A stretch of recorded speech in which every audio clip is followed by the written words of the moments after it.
Christmas night. She's a fucking delight. Winter cold to hot summer rays. Reindeer will fly, pulling Santa's sleigh. 2 countries a world away, the same holiday. The cloud queen cares for everyone. Her roller coaster ride has only just begun. This is her wish. Debug, demystify, destigmatize. Miss Shorty's on the naughty list. There's 2 days and Christmas out. Her global roller coaster goes around. It's the holidays at every turn. She is a Christmas star out of Melbourne. Miss Shorty connects all the lights, just checking all bright to light up Christmas night. She's a fucking delight.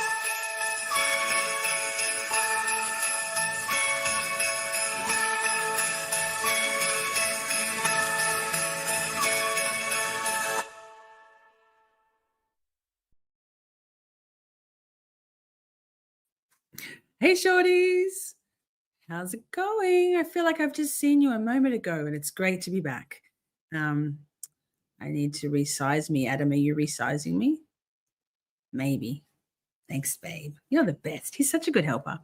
First of all, my brain was being me, and the title of this thing says the wrong. It was 46 years ago, not 26 years ago, the Jonestown Massacre. So that's on me, and I'm sorry. I fixed it in my tweets and my posts today, talking about these live streams. I will fix that after. Maybe Adam will even fix it for me because he's good like that. Rease is here. Thank you, Rease. Rease suggested to me that I might want to cover the anniversary of the Jonestown Massacre. It happened in Guyana on the 18th of November in 1978, 46 years ago. Yes. Oh, my goodness, numbers. So thank you, Rease. It's an important thing to talk about. What, if you're not familiar, I've got some documents to go through, and one document just to read through so we get caught up. A short video on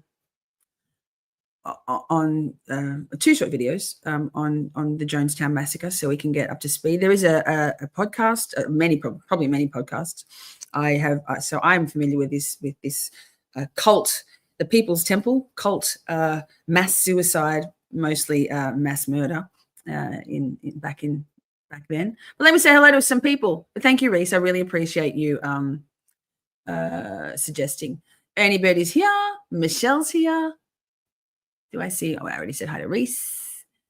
Thomas is here. Hello from Ireland, although I'm in Australia.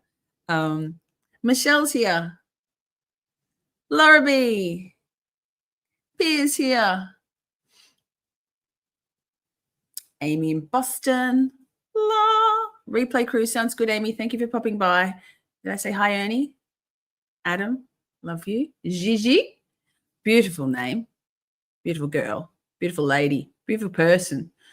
Who else have we got? So Reese says here, oh, Debbie Blair's here. Yes. Michelle is present. If you missed our last stream, Adam and I spilled some serious, concerning, outrageous tea about what's been going on in our world behind the scenes. It's called Fuck Around and Find Out. If you weren't here, and Replay Crew, check it out. Replay Crew is Bay. Adam, could you please maybe put that live chat replay thing up on the screen for me? And I'm just going to play this for a moment and then we'll get into it, because I want to say hi to all's y'all. Where is it? Oh my goodness. This. Oh no, wait. This is for Replay Crew. Mwah.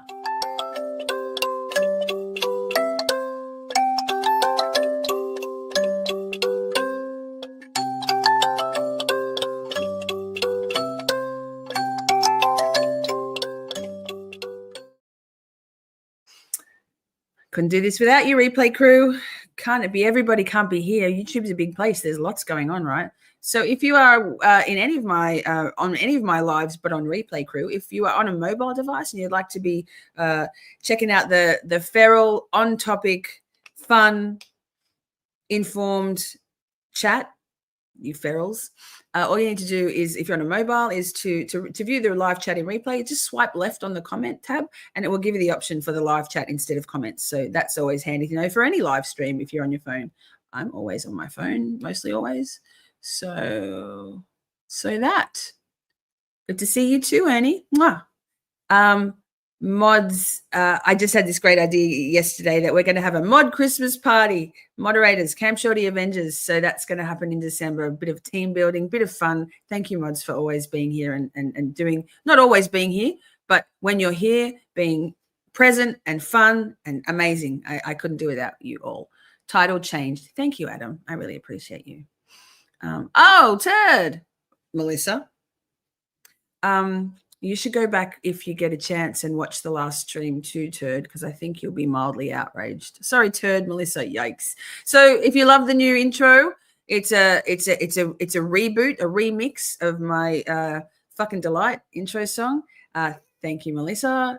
We've got so many things. Oh my God, the songs. There's some I didn't even know about, Melissa. I haven't heard them because I don't do Google Drives because I'm like a Gen X boomer. So we've got so much coming up.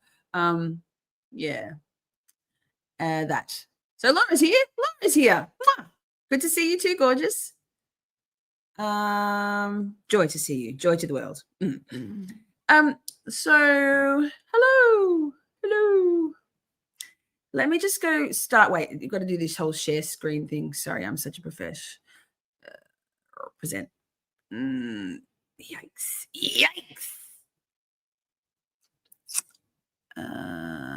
Gosh. Okay, I think it's this one. You want to be more than thinking it's this one, you professional.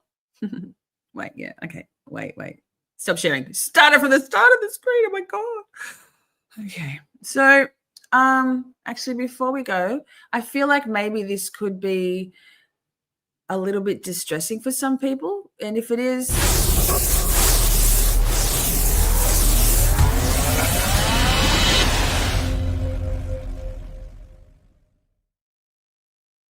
I completely understand if you need to step away, if it's getting a little bit heavy. Yeah, but we're not going to spend the entire live stream talking solely about the Jonestown Massacre, because I think there's some important conversations to be had about more than simply what happened back on the 18th of November, 1978. Tish Pomfritz is here. She said, thanks for that tip, Adam. He's very clever. Yes. Okay, so I won't be in chat for a tick, but let me just read here. So let me read this to you. I'm pretty sure I've linked this article in the description of the live. So if you would like to read it for yourself, that's there. On November 18th, 1978, the People's Temple founder, Jim Jones, led hundreds of his followers in a mass murder-suicide at their agricultural commune in a remote part of the South American nation of Guyana. Many of Jones's followers willingly ingested a poison-laced punch, KoolAid, while others were forced to do so at gunpoint. So trigger warning, the final death toll at Jonestown on that day was 909. A third of those who perished were children. Jones was a charismatic churchman who established the People's Temple, a Christian sect in Indianapolis in the 1950s. He preached against racism, and his integrated congregation attracted many African Americans. In 1965, he moved the group to Northern California, settling in Ukiah after 1971 in San Francisco. In the 1970s, his church was accused by the media of financial fraud, physical abuse of its members, and mistreatment of children. Hang on, water break. Where's Prince Lover for my water reminder? It's got ice in it. Cold, hot here today. Hot. It's going to be 100 degrees Fahrenheit. Great. I love that for us. I don't have an aircon either. In response to the mounting criticism, the increasingly paranoid Jones invited his congregation to move with him to Guyana, where he promised they would build a socialist utopia. 3 years earlier, a small group of his followers had traveled to the tiny nation to set up what would become Jonestown on a tract of jungle. How are we going, chat? I'm coming back to see how y'all go on.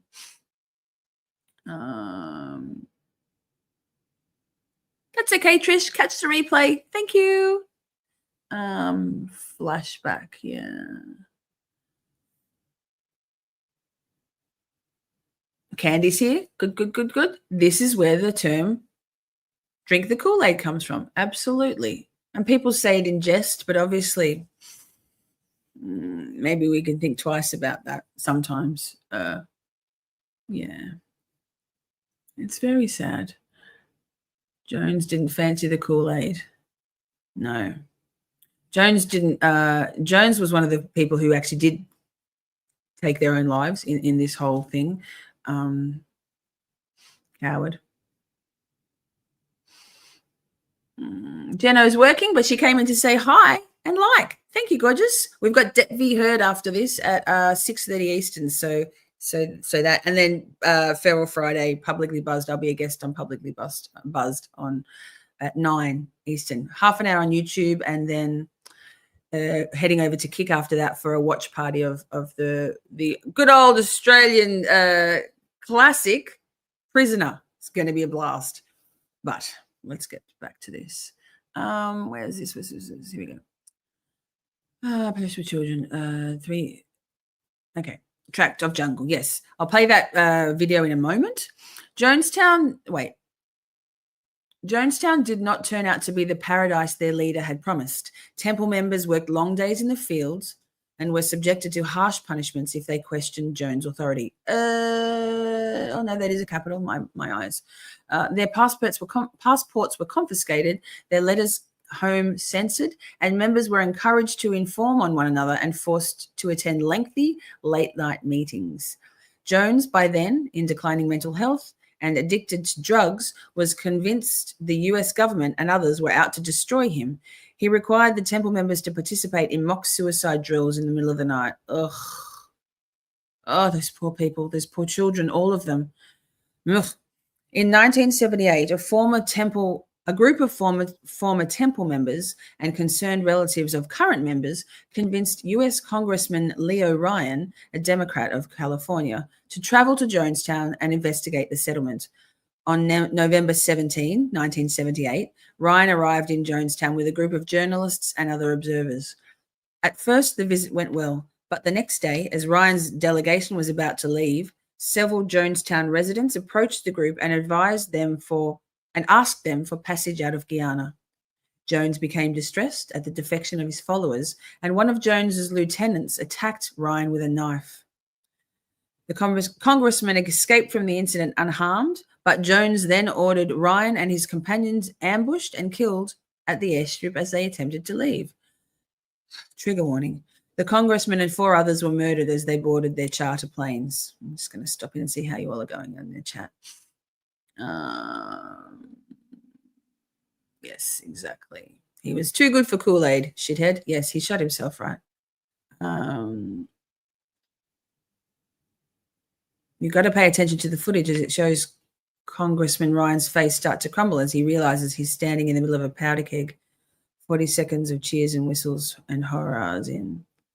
I hope I have got the right video, Adam. I might see whether you could find, if I haven't got it.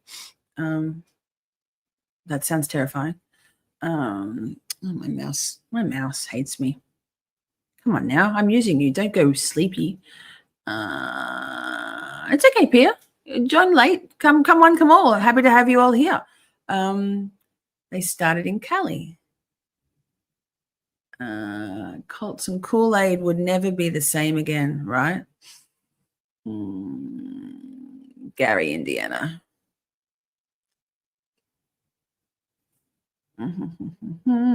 Michelle's going to have a coffee too. Adam's had 5. You all, too much caffeine. Not good for you. 1 coffee a day. I just run on my delightful nature. I had 2 hours sleep the night before last. Last night I got to bed at 9:30, 9:45, and got up at 4 to be ready for these live streams. So 1 coffee. You all are pussies. Jokes. Lol. Oh, wait. What did I just do? I just clicked out of it. Fuck. Sorry. Give me a second. Jeez Louise.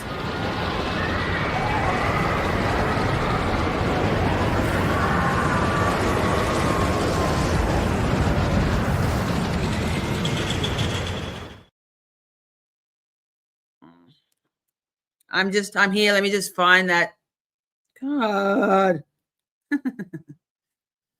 Oh, wait. Are we here? Okay. Are we here? No, not that. Oh, yikes. One moment. Hey, wait. I'll play something. Adam, could you please? Oh, are you there? No, you're probably not there. Are you there? No, wait. Hang on. I'll play something else. Let me just do this. Just give me this. Wait.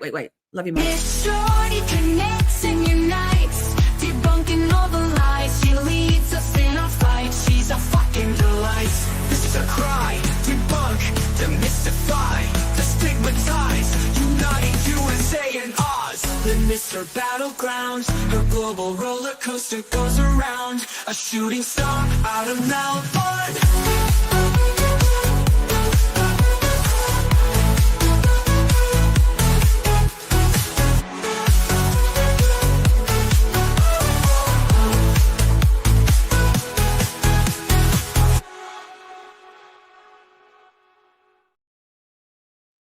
Thank you, mods. Thank you. I can't find that exact article because that's just very on brand. My apologies. That was on me. Let me just find. I found something else though, and we've got videos. Anyway, you know what? Rather than doing that, let me play a video because too much Shorty's talking. Too much Shorty talking.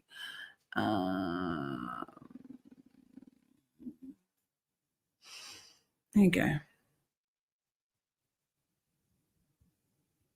Drinking the Kool-Aid is a popular idiom used today, often in a political context, but it has a dark origin to the phrase. You might think you know the story of Jim Jones, but the popular account masks a more complicated and disturbing reality.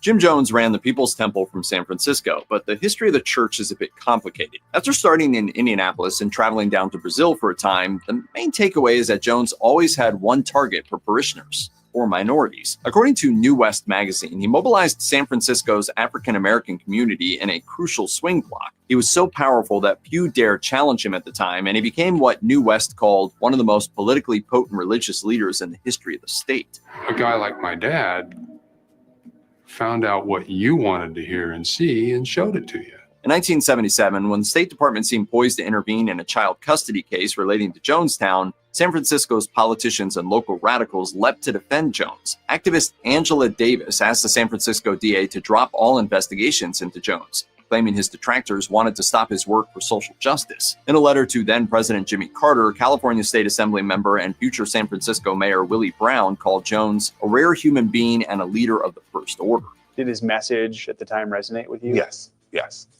No isms, no sexism, racism. Even San Francisco Supervisor Harvey Milk begged Carter not to unleash the State Department on Jones. Had Jones not received so much protection from these people, as well as others like Mayor George Moscone and Governor Jerry Brown, People's Temple might have been investigated in 1977 before it managed to flee to South America. Even there, it seems Jones expected the city to defend him. In a tape recorded just before the massacre, Jones said, "The people in San Francisco will not take our death in vain, you know." While Jonestown was portrayed as a multiracial utopia, the reality more closely resembled a Soviet labor camp. What's often overlooked is that Jones was an admirer of communism and his political ties were with the far left. Thanks to the survivors of the massacre, America learned how Jones mentally broke his followers through a combination of food deprivation, humiliation, and punishment straight out of the USSR and communist China. Jones was fascinated by Hitler. Jonestown survivor Eugene Smith wrote in a Newsweek op-ed that even when the cult was still in the US, Jones kept an iron grip. If you broke the rules, Jones dressed you down in front of everyone else. You didn't defend yourself, you just took it. Additionally, the residents were encouraged to criticize themselves to Jones, whether in person or in writing, a practice that was nearly identical to communist Chinese struggle sessions, meant to keep potential defectors in line. Life wasn't much better day to day. I mean, I've never been on a plantation, but my God, it was a plantation.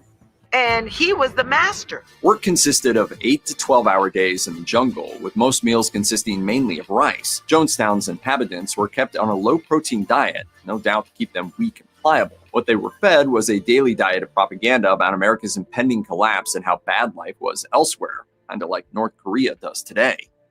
Among the worst forms of psychological torture Jones employed was the infamous White Night. This was Jones's way of sounding the alarm when he claimed the commune was about to come under attack. According to Smith, everyone would run to the pavilion and Jim Jones would talk and prophesize and go off on his rants and raves for hours and hours. He was strung out. Dad, like any good demagogue, would conjure up fear. Survivors gave varying descriptions of White Nights, but they were undoubtedly a form of manipulation. The meetings, apart from depriving people of sleep, kept everyone in a heightened state of stress regarding the possibility of the Guyanese army invading the commune and slaughtering the inhabitants. This reinforced people's loyalty to Jones, who promised protection but expected everyone to be ready to die for the cause. They practiced this too. A handful of White Nights were described as mass suicide rehearsals, the grim foreshadowing of the massacre that occurred in November of 1978.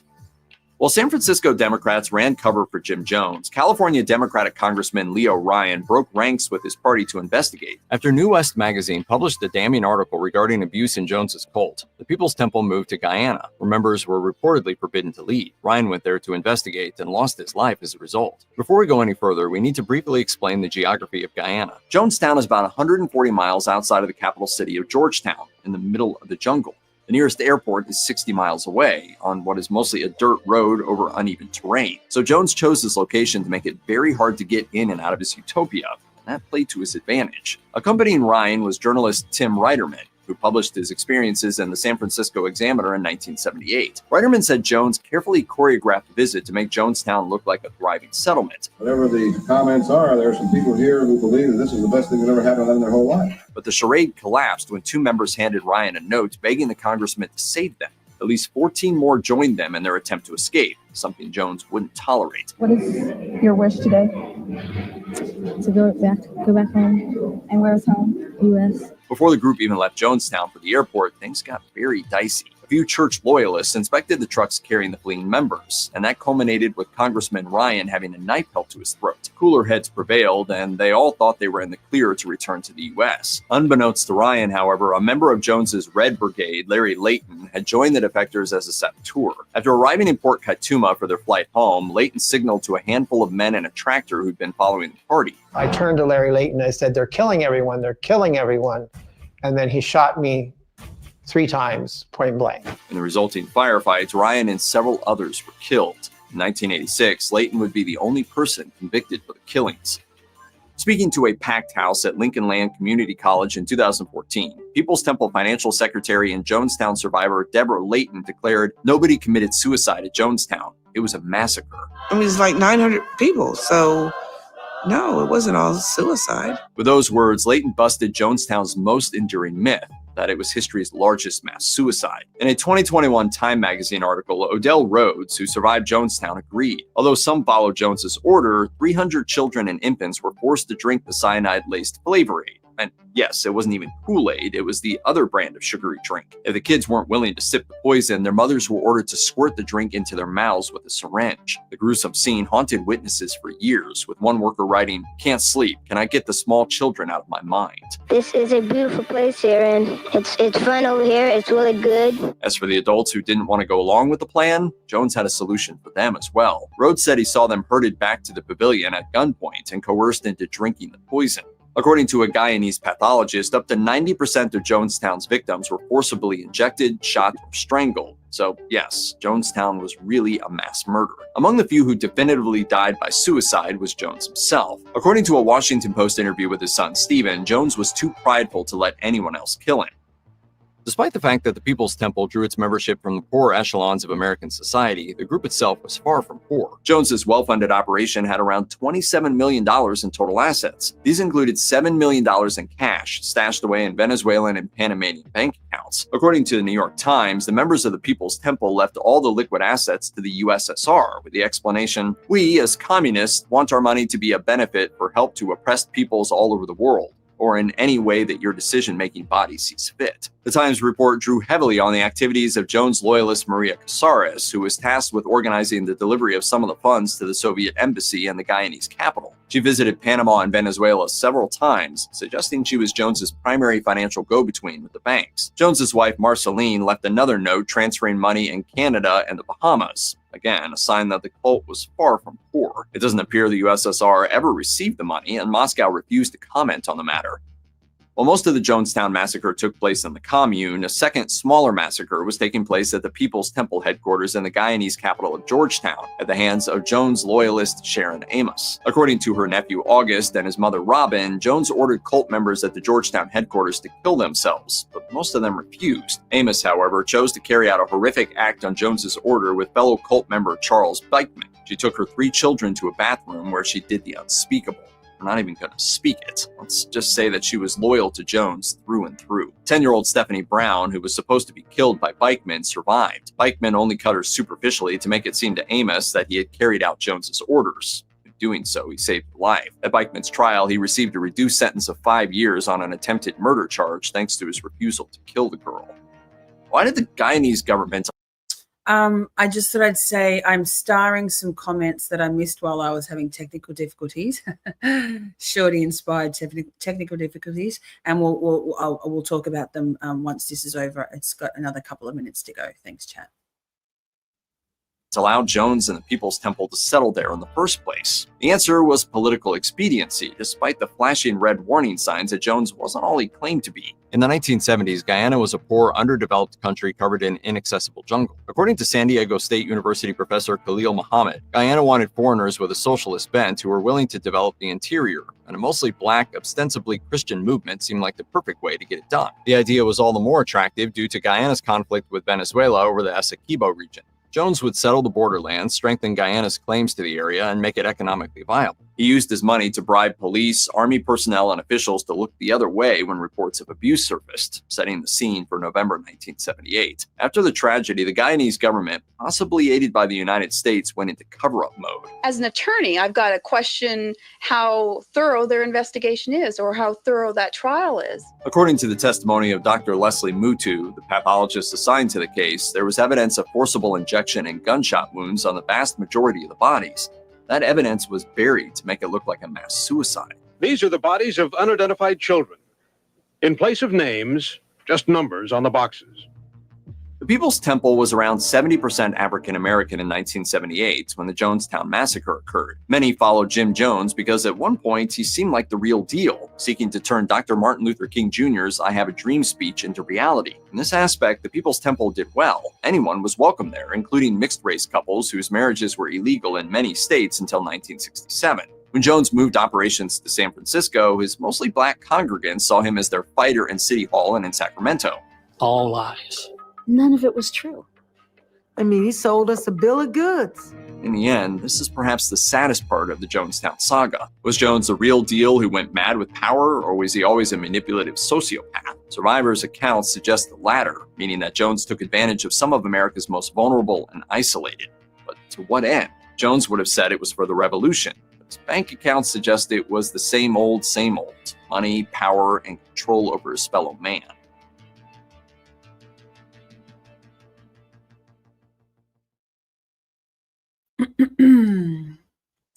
So that, yes, Reese, thank you. I'm getting Adam to cue it up right now. Wait, where am I? What am I doing here with myself? Shocking, huh? So I've started some comments. Firstly, Laura, I'd love to know more about, it's not off topic, but on topic. No commercials during the technical difficulties, only during the good parts of the show. I'm so sorry. I do monetize the live streams because, I do. So I put ads in. I try to schedule them.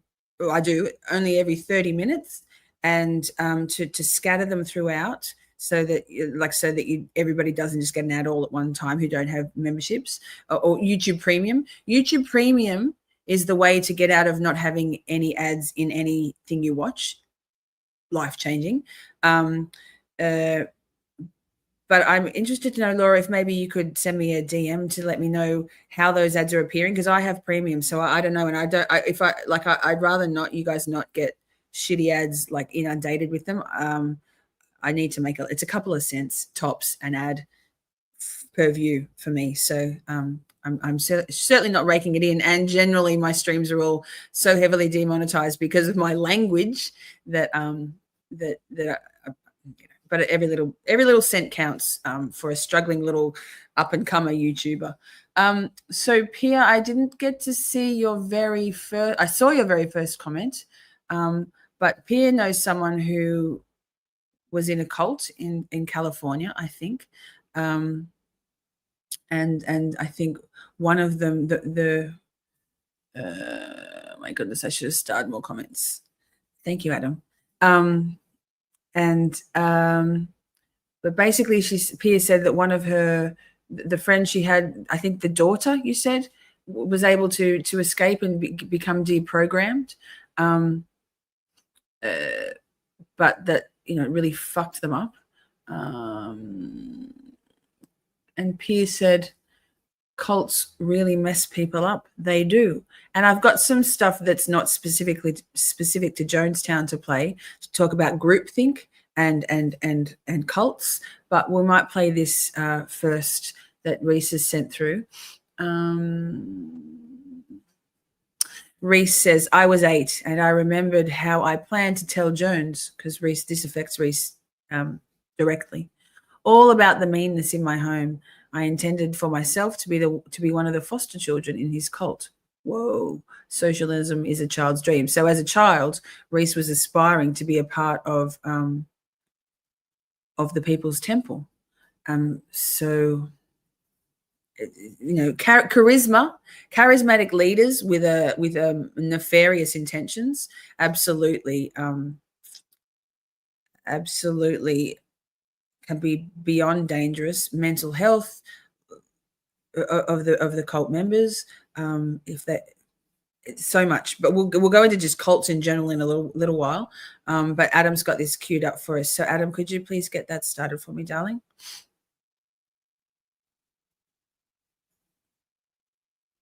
He's so good. What would I do without you? Opportunity up. I don't care whether I see Christmas or Thanksgiving, neither one. You don't either. Oh! When Ryan entered Jonestown that Friday, Leslie Wilson was waiting for the first chance to run away. I remember going to the kitchen and grabbing a butcher knife. Thank you, darling. I think we better just play this again.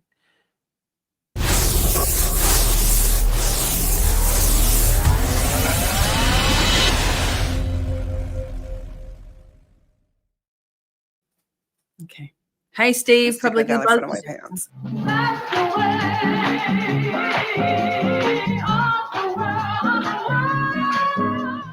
Jonestown put on a musical extravaganza that first night in this open-air pavilion.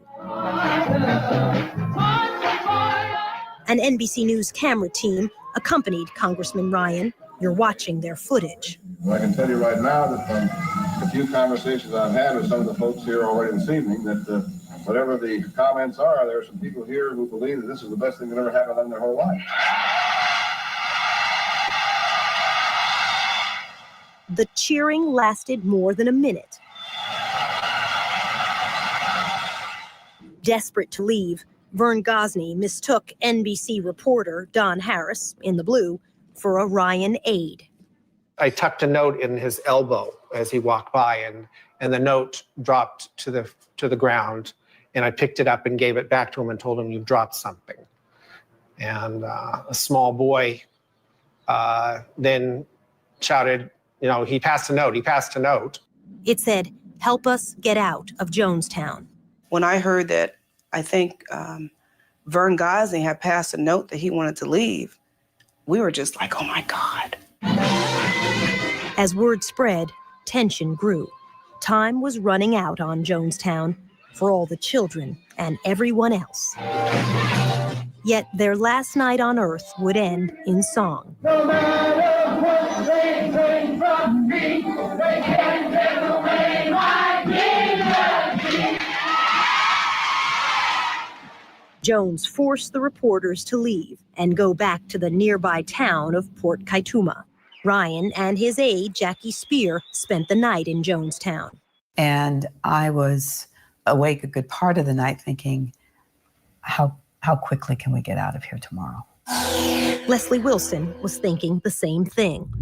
A small group of Black members hoped to walk out that next morning to go on a picnic, so they said. But at first, her husband, Joe Wilson, seen here in yellow, a top security guard for Jim Jones, told her she could not take their son, Jakari. But then suddenly, he handed the boy back to Leslie. And we immediately started taking off. And so to say I was panicked is, I was horrified. I was so scared. 9 of them left. These 5 adults, plus 3 young daughters in one family, and Leslie's 3-year-old son. And I started carrying him tied to a sheet on my back. They had to climb a hill in the open to leave. Everyone can look up and see us walking. I was just shaking. I was so frightened. They heard a truck approaching as they reached the thick jungle near the entrance to the compound. So we dove in and hit the kids. Diane, who worked in the pharmacy, had made, this is so ironic, a cocktail of Valium and KoolAid for the children to keep them calm. The truck was bringing the NBC crew and other reporters back to Jonestown that Saturday morning. Actually, we're so close to the guard chat that we could hear their voices, hear their conversation. The truck passed. Leslie's group found the railroad tracks nearby that led to another town almost 30 miles away. We did not have a clue as to if we were going to make it to the next town, if we were going to live, if we were going to die, but we knew that we had to leave. That railroad is now gone, ripped up, the jungle reclaiming the route. All that remains is this railway bridge, which Leslie remembers with dread. I recall a bridge. I have a horrible fear of heights. Horrible. And there was an area that we had to cross, and I just had to get on my hands and knees and cross it because I couldn't have stood up. I just couldn't. Look closely and you'll understand her fears. You can see straight through the railroad ties to the river below. She was really scared. I was scared too.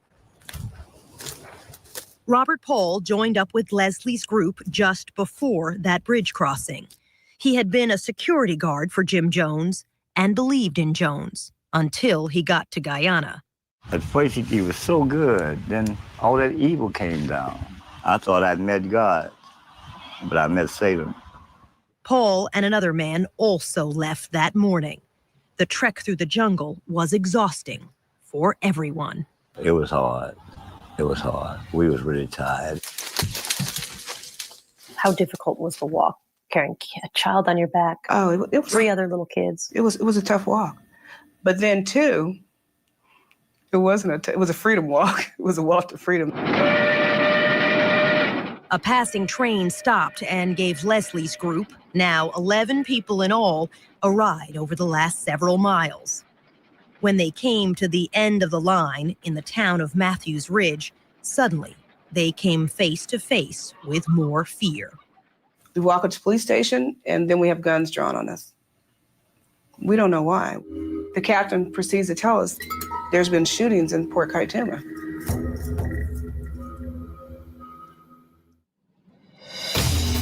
Coming up, the last hours of Congressman Leo Ryan and the Reverend Jim Jones.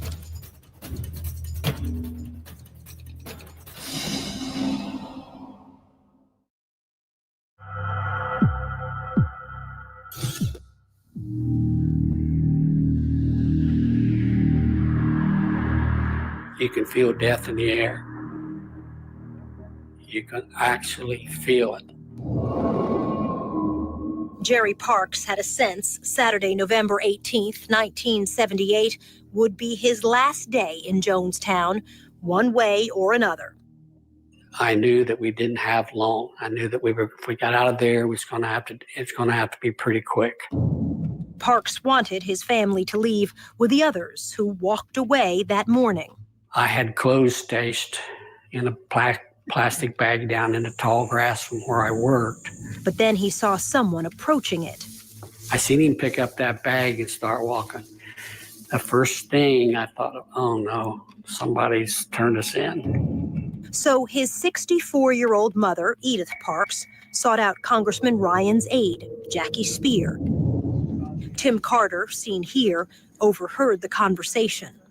And Edith Parks walked up to Jackie Spear and said, "I'm being held prisoner here. I want to go home." This is Jackie Spear walking back with Edith Parks to talk to the rest of the family in this NBC video from that day.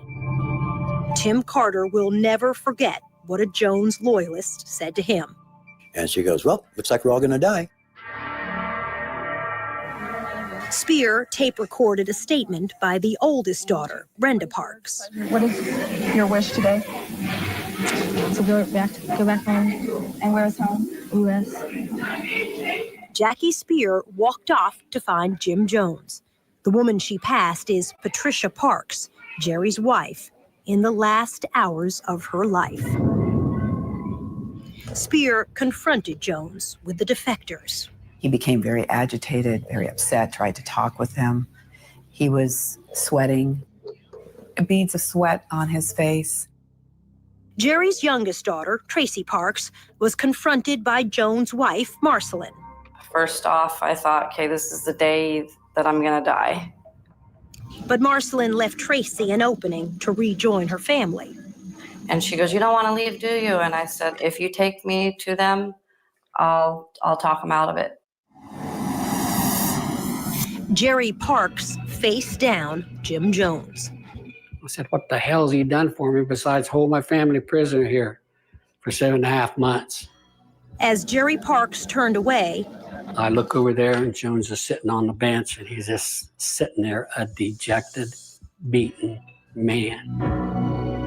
yet another confrontation awaited Jim Jones when he sat down with NBC reporter Don Harris for an interview. Last night, someone came and passed me this note. Harris gave him Vern Gosney's note asking for help to go home. That's who we're talking about. He wants to leave his son here. If Jonestown's such a bad place, why does he want to leave his son here?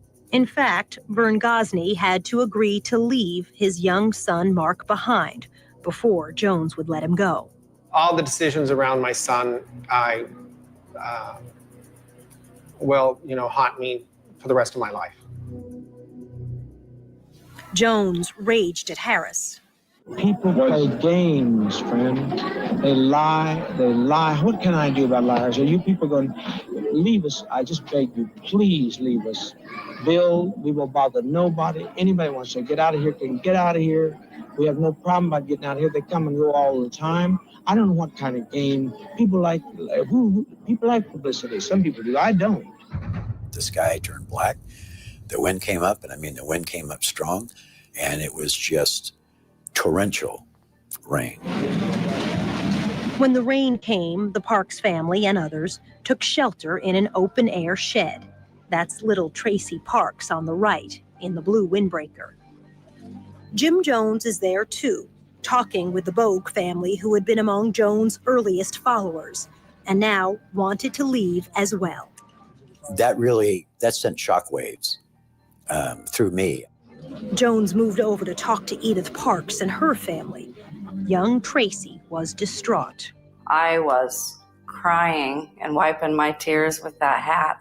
The tears were not anything other than I was scared to death. I was really down deep in my heart thinking we're gonna die. This is the last shot of the Reverend Jim Jones that day as his grip on people was cracking. The rain stopped. The Parks family walked toward a waiting truck. That's Tracy again, staying close to her older brother. As the group was leaving, another family was being torn apart. You bring those kids back here! Hold on a second. You bring them back! One second. Don't you touch my kids! This mother resisted when others in her family wanted to go. In the end, the family would stay, and all would die. Emotions were starting to just become very tense. And I recognized that we were in a powder keg. This is Vern Gosney, dragging his belongings toward the departing truck. He tried to warn the congressman they were all in danger. He told me I had the congressional shield of protection over me and that I had nothing to worry. I thought he was totally out of his mind. Congressman Leo Ryan, carrying the briefcase, had planned to stay the night to help get more families out. Then a church member came up behind him. And all of a sudden, he puts a knife up to his throat and he says, "All right, MF, you're going to die." And we all jumped on him. Anyway, we got the knife away. You can see blood spatters on Ryan's shirt from the attacker, not Ryan. The ride to the small airport at Port Kaituma was slow, bumpy, and tense. You could just sense the fear in everyone. You could just feel it like it was bouncing off each other. When they reached the airport, Don Harris asked a shaken Ryan about the knife attack. Yeah, he said something about rob and choke and kill and or knife. I don't know. But what he said was he intended to kill him. Within minutes, all three men here, Congressman Leo Ryan, reporter Don Harris, and the NBC cameraman behind the lens, Bob Brown, seen earlier the same day, would be dead, shot by Jim Jones gunmen. Just ahead, ambush at the airport. I looked out the window and I said, "They're killing everyone, they're killing everyone."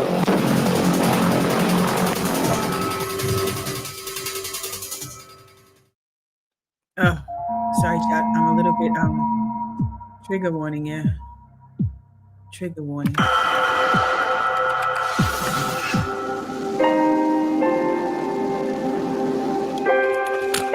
The feelings are just like it happened yesterday.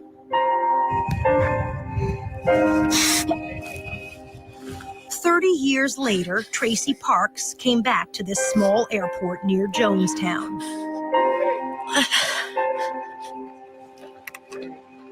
Did you feel like you were home free when you got to the airport? Yeah. Yeah. Pretty much. I thought, yay, I'm going home. On that day, November 18th, 1978, 15 defectors got off the truck at Port Kaituma Airport. 6 in the Parks family, 7 with the Bogue family, plus Vern Gosney and his friend. That's Vern walking toward us. When I got there, we unloaded, and I had a feeling of foreboding. This man, Larry Layton, was a faithful follower of Jones. He worried congressional aide Jackie Spear. The only thing that was really bothering me was that all of a sudden, Larry Layton had decided that he was a defector. And you just have a gut instinct. You have just an intuition. Jackie Spear, seen here, got people moving toward this plane, a 19-seat Otter. That's Jerry Parks walking with his wife. Tracy Parks and her brother Dale got on this smaller plane. So did Larry Layton and Vern Gosney. The pilot started the plane and we were taxiing and we were coming down the runway to take off. And then the tractor trailer with the assassins cut in front of our plane. This is that tractor and farm wagon. And that's when I heard the shooting and I looked out the window and I said, "They're killing everyone, they're killing everyone." I turned and that's when Larry shot me once on each side. Larry Layton, the false defector. At the same time, these gunmen leaped from that farm wagon as it pulled up near the larger plane. The NBC cameraman taking this footage was shot, dead. I really didn't know what was happening at first. I didn't know what the sounds meant. And then when I realized that they were gunshots, I ran under the plane. Leo Ryan ducked behind a wheel, but was killed.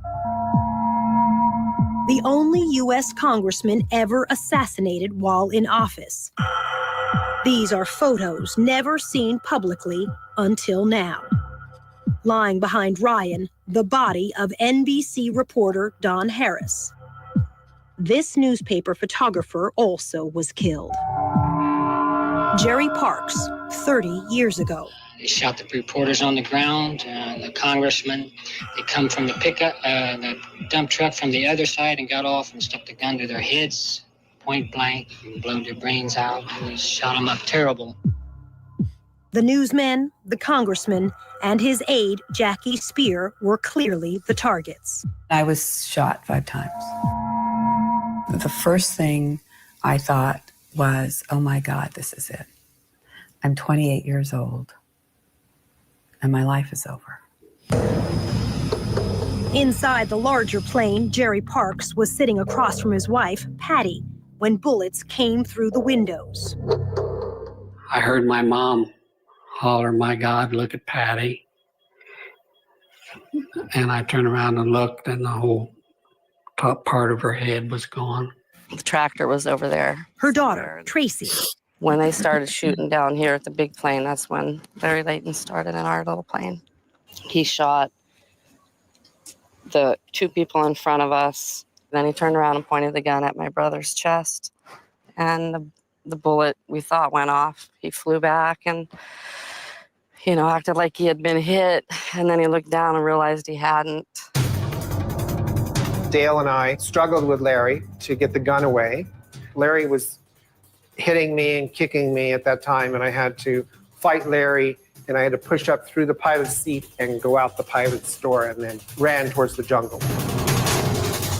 A few steps into the jungle, Ghazni collapsed. There was blood everywhere, and I thought, I'm dying. And then I blacked out.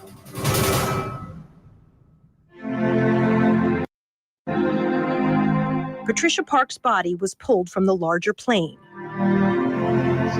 Her daughter, Tracy, back then.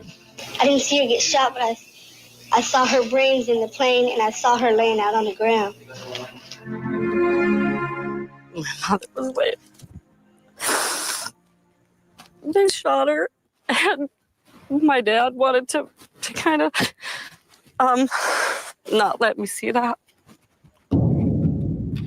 Worried the gunman might return to the airport, Jerry Parks told his 2 daughters and 3 other youths to seek cover. We got them into the jungle and told them to stay there. Don't come out till we come back and holler for you. So where did you go? We just ran straight back through there. Yeah, straight in.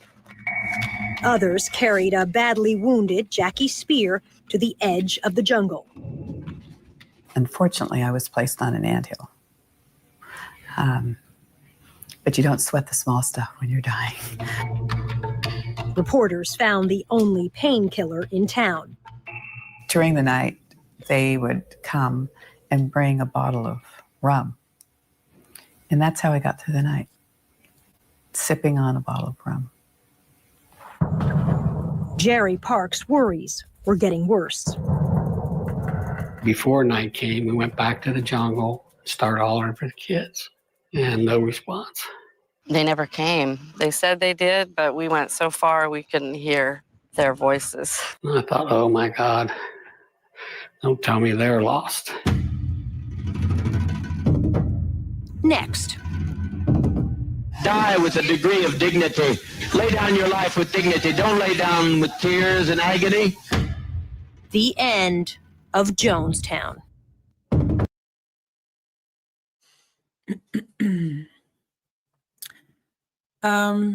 Yeah, wow.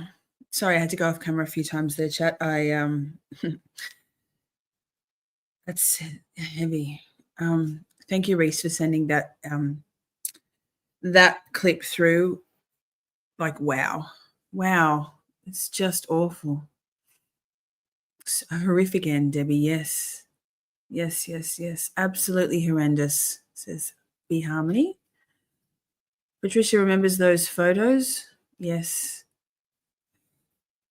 Horrific. Dave's at a loss for words. Dave came back from fishing and walked into a massacre. Sorry, Dave, trigger warning. You missed the trigger warnings. You came in late. I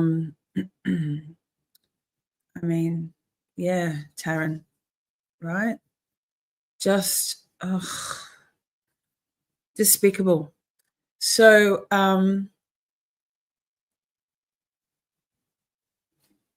Rease says there's death tapes. of the White Knights and the audio of them dying, we won't play that because that's more than my sensitive empath soul can cope with. But if you're interested and you would, to honor the victims of that massacre, 909 people died in Guyana at the People's Temple compound and another location, the airstrip.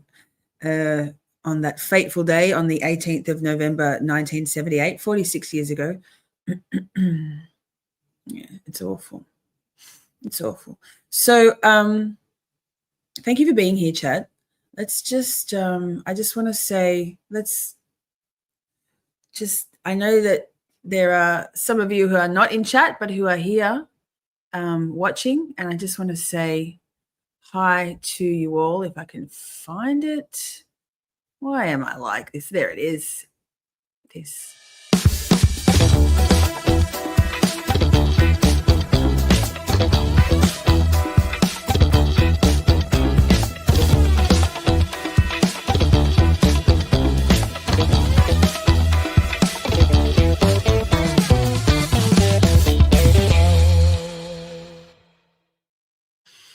Thank you, lurkers. Love you. Replay crew, love you also. And chat is Bay. Yes. So moving on from the specifics of the Jonestown Massacre itself, Rease did put up a comment earlier, and I think I started. Here we go. 2 out of 3 people are susceptible to groupthink. It's a really pervasive psychological effect. Groupthink is, well, we're going to watch a video about it. Groupthink can be a very powerful tool in rallying people. Think the Free Karen Read movement. It's not always negative connotations. Yeah, but believing in something as a whole and rallying behind it can be a powerful, positive thing, but it can also be a very dangerous thing, as we've found here in this Jonestown case. So I found a little something about groupthink. Let me see if I can find it, because I've got so many tabs open. Yikes! I'm all like professional and stuff with my tabs, and then I just X out of them. Okay.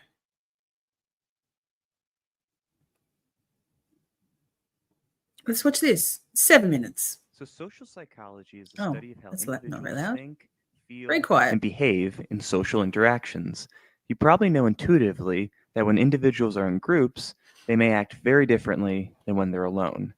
And if you ever wondered why, let's talk about some group processes and some of the ways that people change their behavior when in social situations. So the first group process that we'll review today is conformity. So conformity. Now, this won't be the first time you've heard about conformity. You've probably just known it by another name, peer pressure.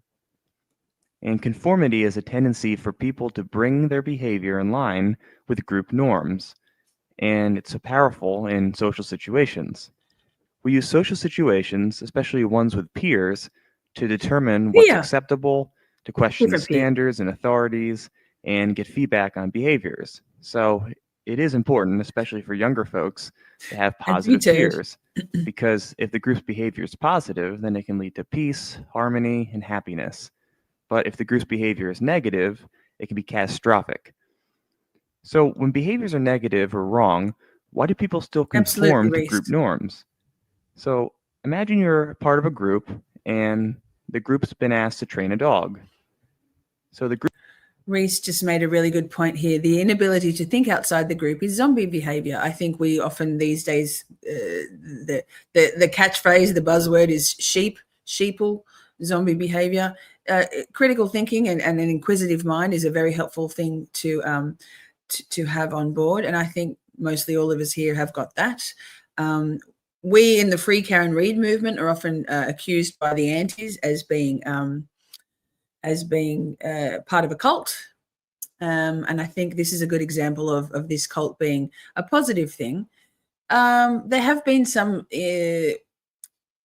developments of late. I'm not going to cover them, but as we're watching this and the next one, have a little think about how this groupthink and conformity and peer pressure, and the next video we're going to watch about cults, dangerous and misconceptions, misconceptions and how dangerous they can be about cults. We'll watch it, and maybe apply some of that to what's going on in the YouTubes with some of the big name creators and all of that shit. Interesting correlations. And don't get me wrong, I'm not calling Aiden Turtle Boy a cult leader. I believe that his power, his charisma is a positive thing. And I but yes, that's let's make some parallels in our mind. Chat, I'd love to see you think about this and bring it into the present day, because it's really interesting. As I was watching these, getting ready for this live stream, I was thinking this is very relevant to us and what's us all in this world, this little corner of YouTube, and the bigger corner of believing in justice for Karen Read and for Officer John O'Keefe, and the stuff that's going on with the fucking drama. Group training the dog decides to train it with a shock collar, and you decide to agree. Now, according to social psychologists, there are two main influences that explain why you would conform with the group. So first, let's pretend that you've never interacted with a dog before, and you're uncertain about your method of training a dog and whether it would be correct or not to use a shock collar. So in that case, you may look to the group for guidance. In this instance, you assume that the group is correct, and so you just go along with their opinion and whatever else they suggest. And this is known as informative influence. Now, let's pretend that you're an expert dog trainer, and you know that it's easier to train a dog with treats rather than using a shock collar. So even though you know the group's method of using a shock collar is incorrect, you might still decide to go along with the group in order to avoid being a social outcast. And in this instance, you're conforming because of a normative influence. So in that case, you fear the social rejection that can come with dissenting from a group, and so you decide to conform instead of rocking the boat. In addition, there are two different ways in which a person can conform: publicly or privately. If you privately conform to a group's belief, you change your behaviors and opinions to align with the group. If you publicly conform, you're temporarily or superficially changing. So outwardly, you agree with the group, but on the inside, you actually maintain your own core beliefs. So thinking back to our example, if you privately conformed to use a shock. Ah, fuck. Hang on. Why am I like this? Welcome, Be Harmony. Welcome to the professional world of Shorty.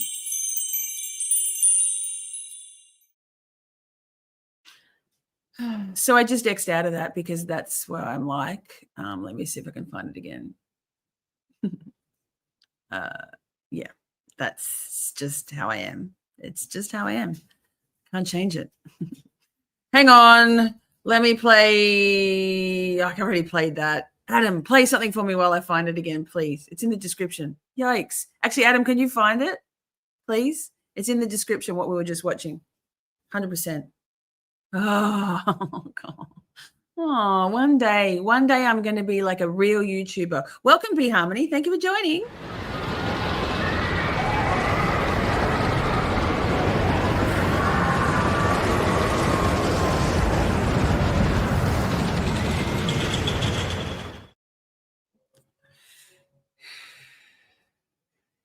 Like, seriously, you know what I reckon? I reckon if I didn't have to go and do this peasant work shit, I would be able to be a full all the time professional in my YouTube world. I'm just going to blame my fatigue. We are fucking professionals. Vape break. That's it. That's it. Hang on. We're finding it. Adam's doing it for me, I think. I hope. I'm a real YouTuber. I'm a known YouTuber. Shame. I know it's coming back. I know. We're finding it. I think. I hope. Let me see. Hang on. I just can't be. I haven't got the capacity. It's in the description, isn't it? Please tell me I put it in the description. Resources. No, I didn't. Wait, history. I know how to find it. Hang on. Hold that thought. It's in my history, obviously. Yeah, see, I can problem solve it. I can do workarounds. No, why would it be? Scroll down, you'll find it. It's there. I've watched a lot of shit since I found that video. It's here somewhere. Oh my goodness. Talk about yourselves, chat. I love you all so much. So much. Finding it. Here, I found it. Oh, did I? Yes, it's this one. I'm so clever. I'm so good at this. Wait. This is why you join the Be Harmony. This is why we're here. This is so why we're here. Oh no, what did I do? Yikes. Exit full screen. Share screen. I'll just have to slide bar it up to where we were up to. Oh, one day I'll grow up.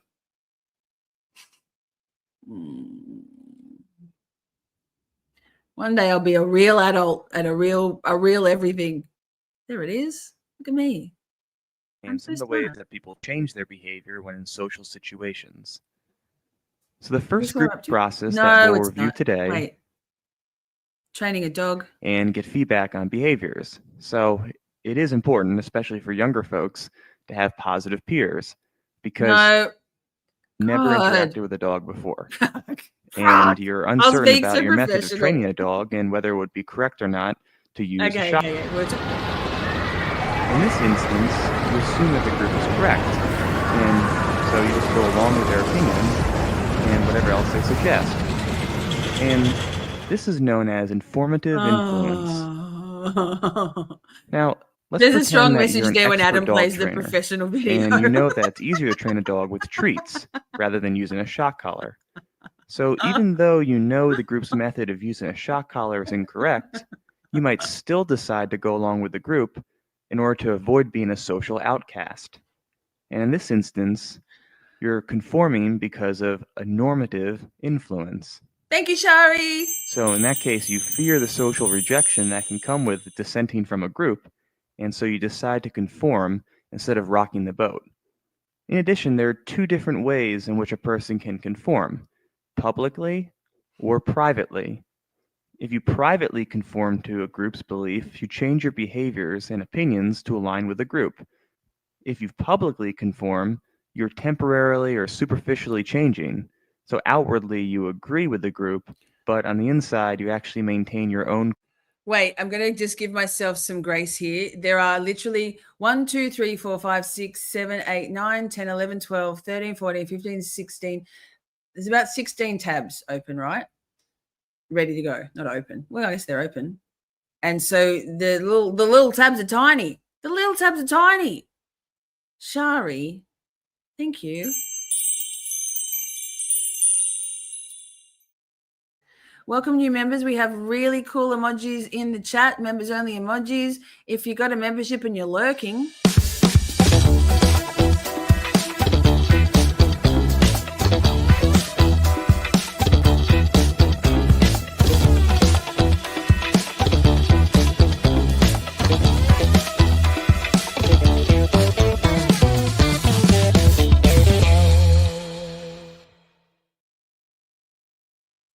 Adam, I can't close the tabs. The tabs are there for all my live streams this weekend. I've been doing research. They're all ready to go. I can't close them down and I won't be able to find them again.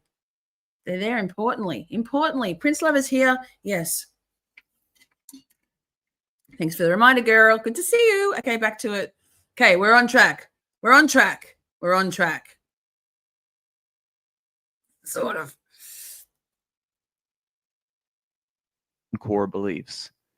So thinking back to our example, if you privately conformed to use a shock collar, you would leave the group situation with a genuine belief that the best way to train a dog is with a shock collar. In other words, you could say you were convinced. You can talk faster. On the other hand, if you publicly conformed, then you would agree to the shock collar while in the group situation, but you would also know that the treats are the more effective route, and when you're alone or out of the group situation, you would continue to train dogs with Oh my treats. God. So you could say that you Even weren't faster. convinced. Now let's talk a little bit more about group processes. Problem-solving and decision-making often take place in groups. Factors that influence individuals' problem-solving and decision-making continue to Thank you, operate Melissa. when individuals in a group, but group interactions also shape the outcome. So group polarization is a phenomenon in which group decision-making enhances or amplifies the original opinions of group members. And for this to happen, several factors must be present. First, all the views do not have equal influence. So for a viewpoint to influence a group's final decision, it's shared by the majority of individuals in the group. Secondly, in discussions about the topic, arguments made tend to favor the majority or popular view, and any criticism is directed towards the minority view. It's a bit too fast. And this is called confirmation bias. The group members seek out and reinforce information that supports the majority view. In this sort of atmosphere, the initial attitude or viewpoint is amplified by the group discussion, and sometimes a stronger version of the decision can be adopted. So going back to our dog training example, imagine that a group of individuals meet to discuss training a dog. The majority of the group agrees that training the dog with treats is the best way to go about it. Most of the discussions involve the benefits of training with positive reinforcement, and some group members very angrily chastise the Professional, Adam. advocates for the Very shock collar. professional. Individuals leave the group discussion feeling more confident than ever that training their dogs with treats is the way to go. So their view of training dogs with treats has been amplified from that discussion. The last group process we'll talk about is groupthink. And this occurs when maintaining harmony among group members is more important than carefully analyzing the problem at hand. And it happens most often in very cohesive groups that are insulated from other people's opinions and feel that they are invulnerable. So groups susceptible to groupthink often have very powerful, respected, or important leaders. And in the interest of group unity, members censor their opinions. And they may do so by either suppressing personal doubts, or they may be actively and openly pressured into conforming to the majority view. And in this situation, the first suggestion proposed by a leader is usually adopted, especially if there's little hope of finding a better solution. As you might imagine, this is not the most effective or successful way to make a decision, and it explains a lot of what's wrong with Congress in the United States. Now, using our dog training example again, imagine that a group of individuals live in the same close-knit suburban neighborhood. They decide to meet to discuss a dog that's been exhibiting some bad behavior. So the leader of the neighborhood says that they think the dog should be put down to avoid further damage to the neighborhood. Rather than argue with their leader and have a conflict, the neighbors agree that the dog should be put down instead of considering any other options to train the dog or some other sort of solution. And if the neighbors had wanted to avoid groupthink, they might have brought in experts or outsiders, or held smaller groups separately to discuss the dog, or had the leader from the group refrain from disclosing their opinion. So to review, conformity, groupthink, and group polarization are all processes that can occur when individuals come together in a group. They're not always positive, but can be if the group is positive, open-minded, and willing to consider more than one opinion. In the next video, I'll talk more about groups and social behaviors. Okay. Yes, that. Interesting. Very interesting. Groupthink. He made it sound kind of nice. But what am I doing here? What am I doing with my life? Oh, not that. Professional. Okay. Melissa says, the older I get, the less I care to change anyone's opinion about anything. Everyone's got their right to their own opinion, and they come from a whole set of past lived experiences, intelligence, how much they want to critical think things, the culture of their society, of their family, of the things. Everyone's opinion is right. It is right because it's your own opinion. And don't try to change. We're not doing this again, are we? Jesus fuck. As long as we go with meat curtains, we're good. So we're running out of time a little bit because me packing in 65,000 streams in one night, because why not? Let me get rid of a few tabs for Adam, or for my brain. Get rid of that one. Okay, is it this one? Don't X out of it. Okay, let's watch this video on Dave. Lord, hear our prayers. Lifetime bias. Yes, exactly. Oh my God. Who started it? Who said moist? Actually, who said moist? You're grounded. Anyway. Okay, share screen. I've gotten rid of 2 tabs. I'm winning at life. Here we go. This one here. Oh, so this lady's a little bit, no, Michelle. Hand wallet is not okay. I can't pull it up right now. The hand wallet. It stays in the wallet, stays in the back pocket. Yikes. This girl here has only 175 subscribers. I feel like we need to send her some love. Poisonous People is the name of her channel. Give us some love. Poisonous People. Girl, we need to put some Camp Shorty love into her world. We'll put a hot beef injection into her channel. What am I doing? Oh, it's halfway through the video. Well, that's professional, isn't it? Good. I obviously didn't watch all of it. How long is this? Oh, did I press play? No. To review some common misconceptions. Why is it so quiet? Regarding cults. And I have a list of 5 misconceptions for you today. I've chosen these 5 because they seem to be the most common misconceptions that people have. But I also believe that they are the most high risk misconceptions. So what do I mean by that? I believe that having any of these misconceptions can actually increase the likelihood that you may become vulnerable to a cult. So let's get into these 5 misconceptions. Number 1 is that all cults are religious in nature. Now, this is not true. As a matter of fact, religious cults are only one type of cult.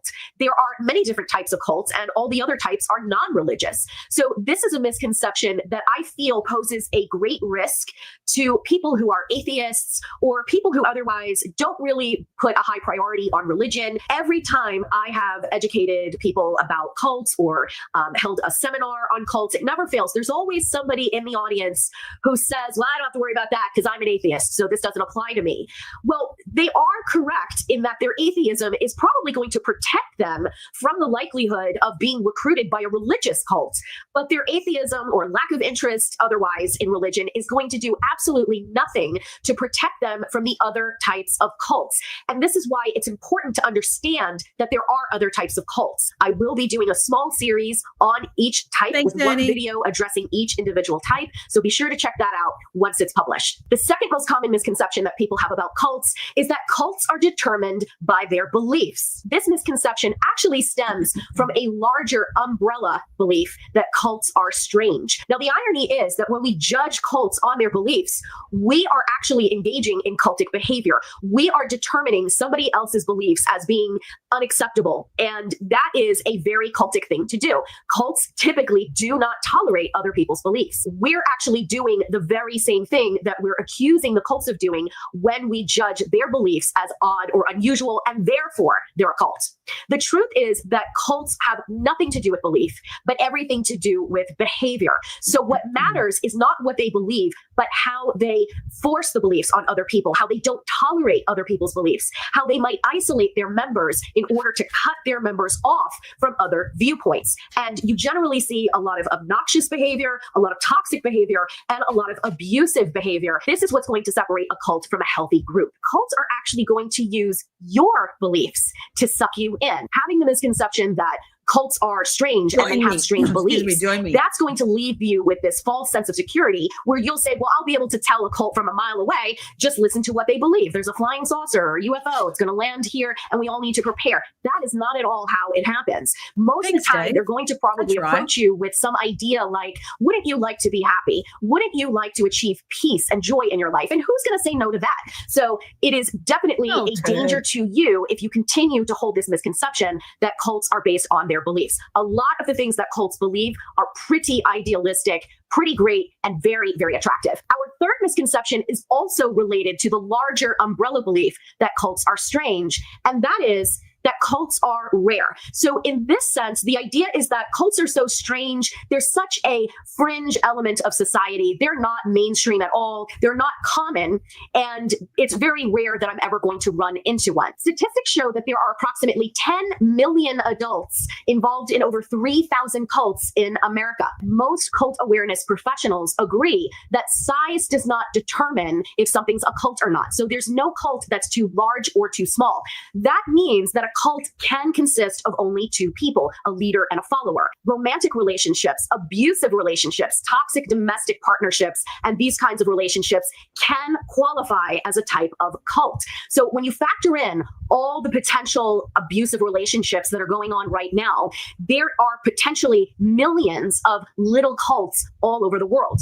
So if we hold this misconception and we believe that cults are rare, they were a thing of the 70s, but they don't really happen today, this puts us at greater risk of not expecting to ever encounter one. And so if we're not expecting to run Wendy, into a cult, we will not have our eyes open when one of these groups actually does approach us with some pretty attractive beliefs, as we mentioned in misconception number 2. So this is why we want to be on the lookout always and not deceive ourselves by thinking that's probably never going to happen to me. Misconception number 4 is that people join cults. And this misconception is tied to the larger then we're not a cult. that people who are involved with cults are stupid. It is a myth that only stupid people get involved with cults. The fact is that cults are very attracted to intelligent people because then they can turn those intelligent people into some of the greatest spokespeople for the cult. The intelligent people make the cult look good. They make the cult look logical. When people have objections to their beliefs, it's the intelligent people who are going to refute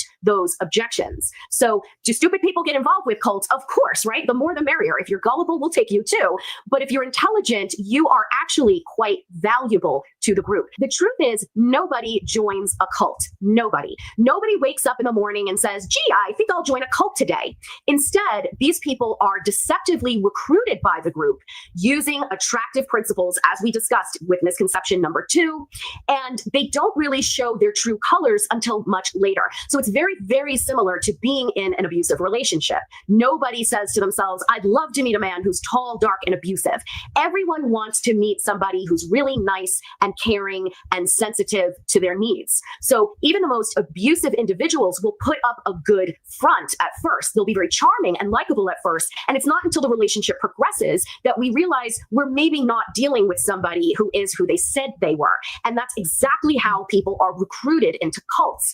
The other thing that's important to remember is that many people are born into cults. They had no choice in the matter. Their parents were the ones who were recruited, and then they themselves were conceived, born, and raised in the cult. And many of these people may not even realize that there are other ways of living in this world. So the idea that people join cults is definitely a misconception. Now, the reason this misconception puts us at risk is because if we believe people join cults, we will say to ourselves, well, that's not going to happen to me. I'm not dumb enough to join one of those things. And again, you won't be looking for it when it happens. So most of the time, people are blindsided when they're approached by a group of people that just seem like the greatest people they've ever met.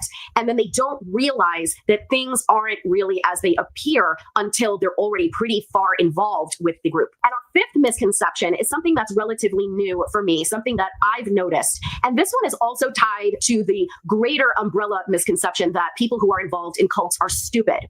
And this is the idea that it is perfectly acceptable to use the word cult as an insult. And I am seeing this a lot today. We see this especially with our current political climate, and I'm seeing it on both sides of the political spectrum. Each side believes that the other side is brainwashed. I will say that being brainwashed is a completely separate issue. You don't need to be in a full-blown cult in order to be brainwashed. But what we see a lot of today are people yelling back and forth, you're in a cult. No, you're in a cult. This becomes synonymous with you're a moron, you're an idiot. Imagine if we were to use something like human trafficking as an insult, and we were going to make fun of people who've been human trafficked, and we were going to say, oh, you're a human trafficking victim, or I'm not an idiot, I wasn't molested when I was a kid. That would be absolutely absurd. It would also be really, really inappropriate and insensitive, and we would never dream of holding victims responsible for their abuse and then implying that they're idiots on top of that for getting into this abusive situation. So it's really very derogatory to be calling people cultists as if it's an insult.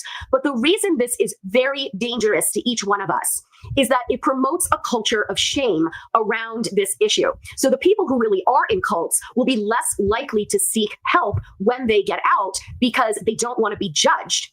But the other thing is this fuels our own arrogance. Whenever we're insulting other people and we're calling other people names, we are essentially engaging in an exercise of arrogance. We are implying that we are better than the person we're insulting. If we believe it's okay to use the word cult as an insult, it inflames our pride and it further blinds us to the dangerous possibility that any one of us can be sucked in at any time.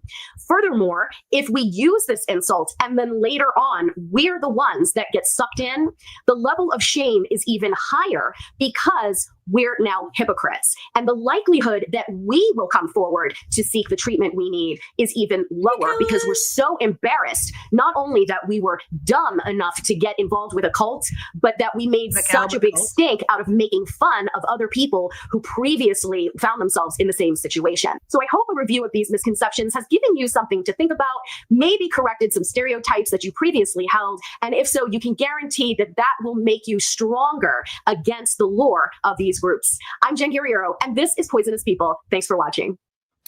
Yay, thanks, darling. I'd like to share with you a statistic that's too much love. Wait, let me get rid of that. What am I doing? Oh my God. Get out of my ears. Is she going? Yes, I just got her out of my ears. She was still in my ears. So yes, Laura, that was on 1.5x speed to get through. Dave just sent me some stuff. Cool. Is it chocolate? Is it wine? This is a good discussion. Thanks, Curious Wendy. Yeah, we might come back to it as another episode next weekend because we've got another live stream coming up, Depth v. Heard. I just wanted to give, thank you, Adam. I just wanted to give Jonestown the respect it needed and start our brains thinking on some bigger conversations about groupthink and the psychology behind it and the danger in it and sort of in not using your brain particles to think for yourself. I mean, I don't know how many of you are on Twitter, but there be some pylons on that platform. It is a cesspool, and so there's that. Hey, Hammer, what's doing? How's it going? Hammer's in the house. Everyone's in the house. Let's give a round of applause for everyone being here. Thank you so much for that was a tough watch earlier. If you didn't see the start of this live stream, we talked a lot about what happened in the Jonestown Massacre. 909 people lost their lives, mostly, almost entirely, by way of mass murder at the hands of Jim Jones, the cult leader of the People's Temple in Guyana back on the 18th of November 1978, 46 years ago. The anniversary just passed. So Rease, one of my beautiful shorties, asked me to whether we could cover this, and we, of course, if you ever got any suggestions, I think Dave has made some amazing suggestions. If you've ever got any suggestions, hit me up in Discord, send me an email. It's missshorty@gmail.com. Dave suggested here that let me scroll. And thank you, Zach, for your very Zach joke. Dave suggested this. Well, hey, what about the Mosaic Hollywood Cult Church? Lisa, have you ever heard this place in California? I may have, but it's not ringing a bell, so leave it with me and we might do another one. Let's do a whole series on cults. Why not? Apparently we're all in one, a sex cult. I'm not getting much sex for someone who's in a sex cult, just saying. So we're going to portal. Hey, Darlene's here. Oh, hey, Darlene. We're going to portal into the next live, which is Depth v. Heard. So if you've still got some time on your hands this evening, we're going to cover day 3 of the Depth v. Heard trial for a couple of hours. Then I'm guest appearing on Publicly Buzzed Feral Friday, half an hour on YouTube, and then we head over to Kick, and we're going to watch Prisoner. Aussie's in the house. You'll remember Prisoner? No, it's not my sex cult, Dave. Lord. Jesus, fuck, Dave. Oh, sounds like a sex cult thing to say. That is creepy. The sex cult thing is creepy. I'm not running a sex cult. I'm just saying, if I was, I'd make sure that I got some sex. So if you want to talk more about things, more cults, if you've got suggestions, why not drop a comment in the stream below after we've ended, and I will look into it. Like, why not? I think it's an important conversation to have. The cult of the McAlberts is clearly a strong one, and I would hazard a guess that Brian Albert is the cult leader there. So Kick is a really great platform. I even get a little bit lost in Kick as a viewer. Adam and I are in the process of getting our own Kik accounts good to go, learning the different streaming software so that we can do some watch parties. Call back to Dateline episode where we got the stream taken down. Me. Some music nights and fun stuff in addition to YouTube. So if we head on over to Publicly Buzzed YouTube at 9 Eastern, and then we'll go over to Kik after about half an hour, and we're going to watch Prisoner. And I'll help you, people in chat there. It's such a fun chat. It's so much more user friendly than, as in the platform itself, than YouTube. You can easily tag people on your phone. It's a whole thing. So it's a big night still to come. It's KICK, I think, Darlene, KICK, and you just it's easy peasy. And then Ernie, we need to get Kik. We need to get Kik on your phone or on your computer. Easy peasy. We'll do it. Adam, let's not talk about that. No shade. No Turtle Boy shade. Is there a Kik link? Well, no, but if there's a link for Publicly Buzzed, and I'll drop it in the next stream as well, Britt. And yes, we'll sort it out. We've got plenty of time. We're going to portal to the next live. So hold on to your hats. I want to say thank you to Shauna here for gifting a membership. Love you, girl. Where is it? Oh my God, I'm such a professional. I'm so professional it hurts.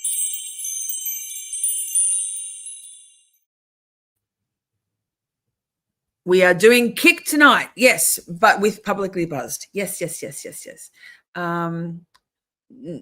you want to have an affair through Kik, Melissa, go for it. It could be part of the sex cult. Thank you so much for being here. Thank you for the super chats. Thank you for the memberships. Thank you for the conversation. And strap in. Oh, another one. Shauna, you're a good friend. Thank you, darling.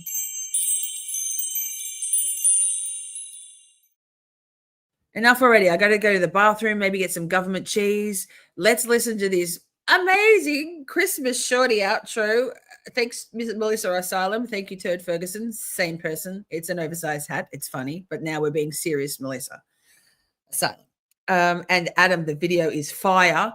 Strap in, portal to the next stream. Love your faces.